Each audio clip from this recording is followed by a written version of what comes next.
Peace and blessings and namaste to all light warriors, workers, and everything in between. It is I, Sophie, today, and you're getting a car, Sophie, because I have a lot of running around to do, okay? But this message is in response to Dajasaurus. I think that's your name, and it's really, really cute, by the way. I really like that name.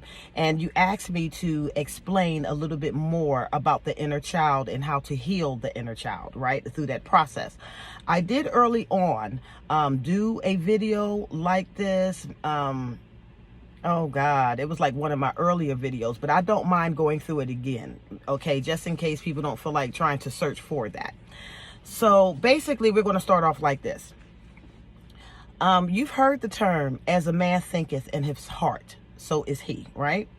And a lot of times this goes over our heads in regards to, you know, what it is, the true meaning that's behind that phrase.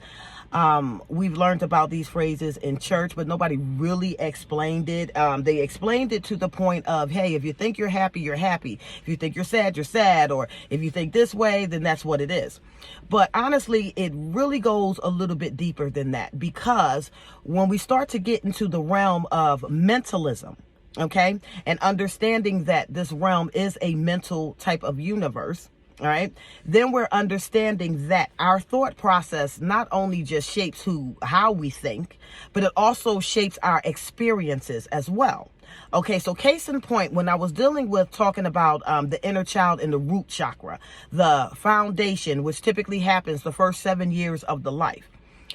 Your root chakra, your foundation, okay, is where you are building your security right now. Okay, so the way you process things during this time of your life will continue to affect the way that you process your experiences later on in adulthood.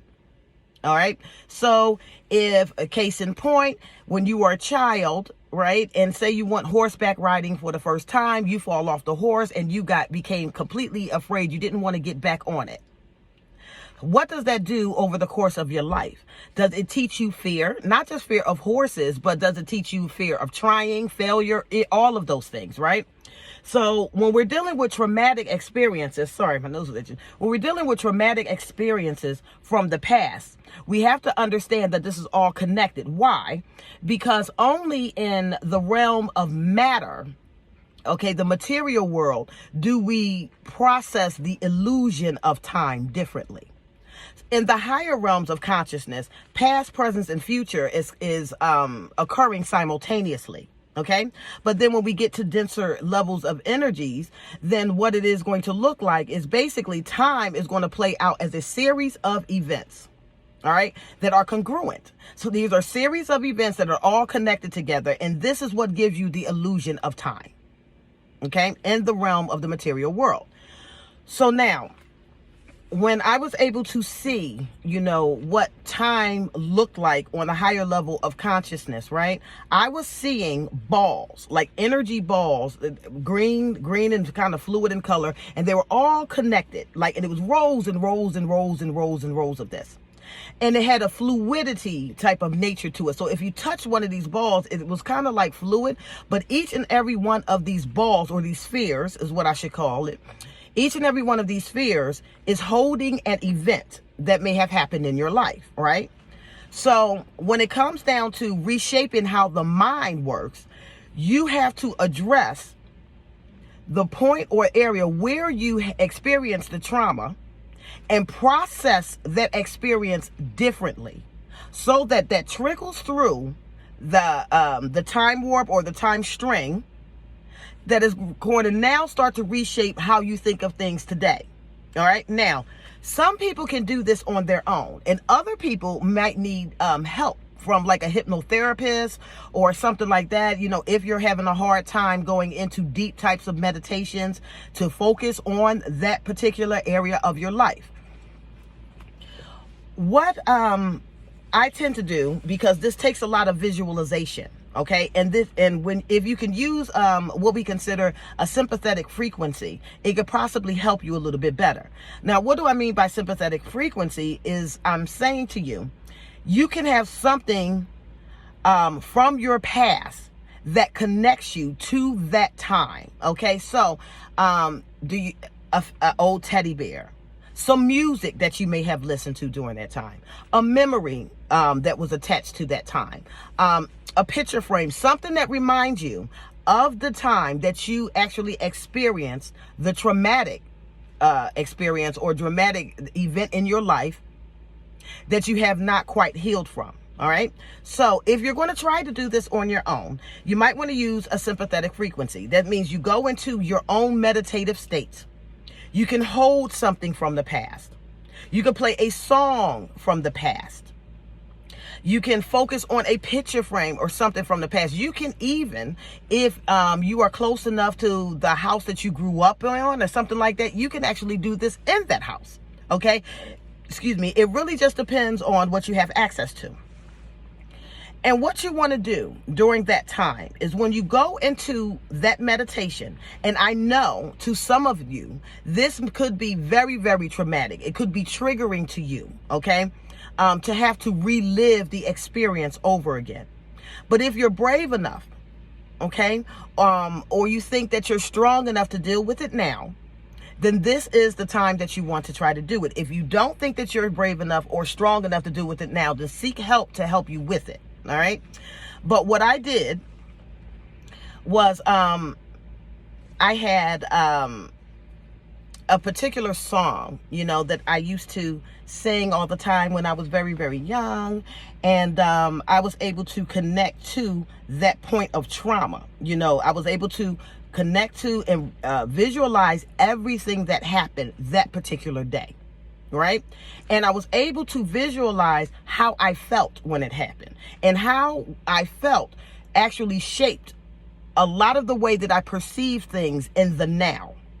So when I went back and I saw or relived the traumatic experience, I actually saw and went to go speak to my inner child. I saw myself as a child. I saw myself crying. I saw myself afraid. I saw myself hurting. And I saw myself being scared, because again, this is your foundation. So now the fear has already hit in. Okay, the sorrow has already hit in. Anything that messes up, or the mind and the way that we think, it start hitting in right then.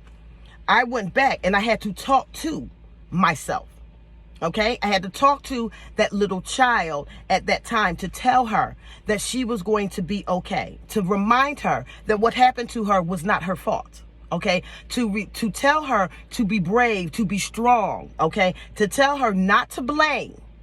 Okay, the parent or the person. I had to tell her and let her know that sick people or hurt people, that there were things that these adults was going through that I didn't understand at that time. Okay. And chances are, patterns repeat themselves. All right. So if you grow up under heavy abuse, then you become an adult and you become the abuser.